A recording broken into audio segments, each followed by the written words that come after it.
Conduta Espírita, um podcast do Grupo de Estudos Espíritas Saint-Germain, com base no livro Conduta Espírita, psicografado por Valdo Vieira, pelo espírito de André Luiz, e comentários de Guaraci de Lima Silveira.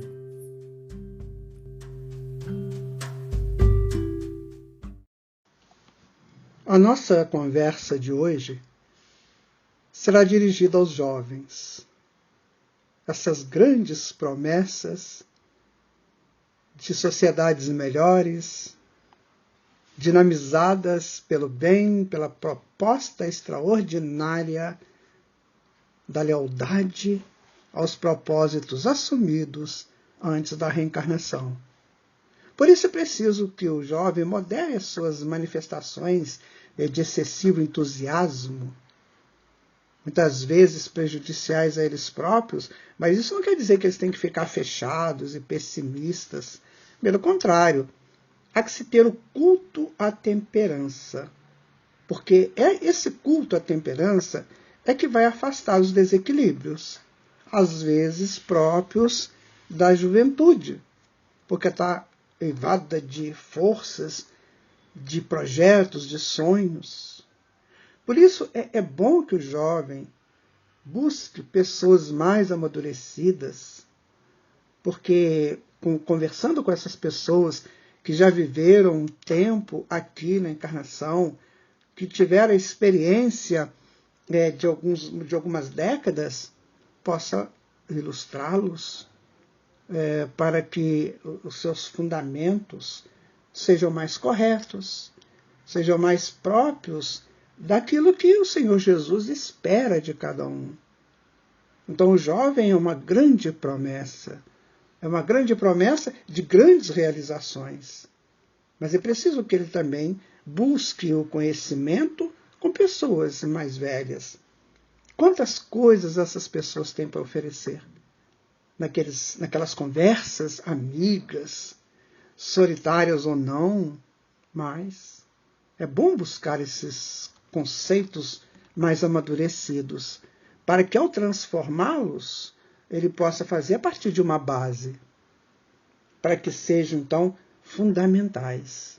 E isso faz evitar a invigilância, de querer fazer tudo de um jeito novo, mas sem uma estrutura de base que arrebente com outras possibilidades vividas. Não, tudo foi feito a seu tempo. E o jovem está chegando para um novo tempo. Então ele precisa se adequar a esse novo tempo, sim, mas entendendo que houve um processo que trouxe a sua possibilidade de atuar hoje. Então, por isso que ele precisa evitar essa invigilância de querer achar que o mundo está começando a partir dele, de que não houve passado, de que a história não funciona, porque a história não diz respeito a ele. Pelo contrário, através do seu projeto reencarnatório, ele já viveu essa história também, de alguma maneira. É bom que ele persista nas tarefas que ele começa, para completá-las sempre. Se eu começo uma tarefa, é importante que eu a leve ao termo, porque isso me dá credibilidade tanto na sociedade, na família, quanto em mim mesmo. Então a pessoa que conclui suas tarefas, ela se sente fortalecida por essa conclusão. Porque se eu ficar na inconstância, eu posso dar forças para a indisciplina. E essa indisciplina vai me dar frustrações. Então é preciso entender isso. Persistência nas tarefas, disciplina, constância, para evitar algumas frustrações.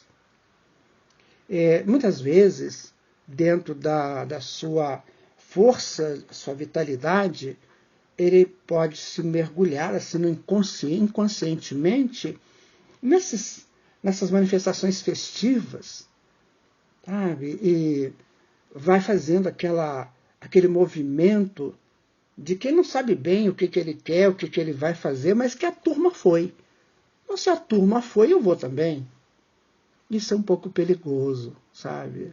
Porque nesse perigo, nessa ida de qualquer maneira inconsciente, eu posso encontrar um abismo. Por isso que é perigoso ir inconscientemente aos encontros das festividades. Vá com calma. Não evite, cuidar-se dessa proposta doméstica. Aquilo que nós aprendemos em casa, com a família, com os nossos pais. Porque eles nos amam muito. Não tem, talvez, ninguém que ame mais a uma pessoa, um jovem, do que os seus próprios pais. É preciso entender que a imprudência gera desajuste. E o desajuste vai para os extremismos. E os extremismos geram perturbações. Imprudência gera desajuste, que gera extremismo, que gera perturbação. Então, tudo com calma, tudo com muita tranquilidade, observando bem o passo que eu vou dar, aonde eu vou, com quem eu vou, fazer o quê. Sabe, nós nascemos aqui, ou renascemos, com muitos deveres com a humanidade. Porque nós já participamos dessa humanidade em tempos idos. E deixamos muita coisa para serem feitas que a gente prometeu fazer na próxima encarnação. Então aqui estamos nessa encarnação. O jovem está nessa encarnação. Então ele não pode esquecer esses deveres para com a humanidade. E para isso ele precisa cuidar-se moralmente. O que é a moral? O respeito a si mesmo. Não é esse jogar-se de qualquer maneira na vida de forma estranha e aventureira. Não. Ele tem que ser sincero na sua proposta de ser útil, na sua proposta de contribuir para que o mundo seja melhor a partir dele. Porque o ser não sincero, ele ilude a si mesmo. É preciso entender isso, né?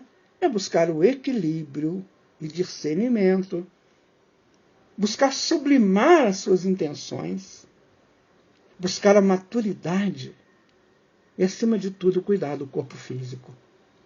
O corpo físico, como diz Pedro, é o templo do Espírito.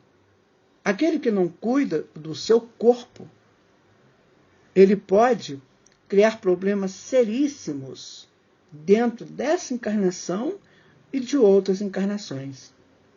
Então, por exemplo, a bebida em excesso, o fumo, drogas, essas coisas que machucam o corpo físico, que impedem o corpo físico de atuar com a soberania necessária a ele, para que o corpo dê ao espírito a condição do espírito trabalhar naquilo que veio fazer na atual encarnação. Então, cuide do seu corpo físico. Nós vamos, então, citar aqui uma frase, um versículo de Paulo de Tarso, quando ele conversa com Timóteo, que era um jovem na época. Então, o conselho de Paulo para Timóteo é: foge também aos desejos da mocidade e segue a justiça, a fé, o amor e a paz, com os que, de coração puro, invocam ao Senhor. Está no capítulo 2, versículo 22, da segunda carta de Paulo a Timóteo. Olha que bonito, Paulo tinha um amor incondicional por Timóteo, que o tinha como filho. Então ele dá esse conselho: segue a justiça, segue a fé, segue o amor e a paz. Para com aqueles todos que de coração puro invocam o Senhor. Porque se fizeres assim, você também será um puro invocando o Senhor, entendendo que a reencarnação é apenas mais uma fase da sua existência. E que ela lhe dará alegrias ou não, expansões ou não, só se você quiser. Você que decide, meu jovem. Fique com Jesus. Muita paz para você.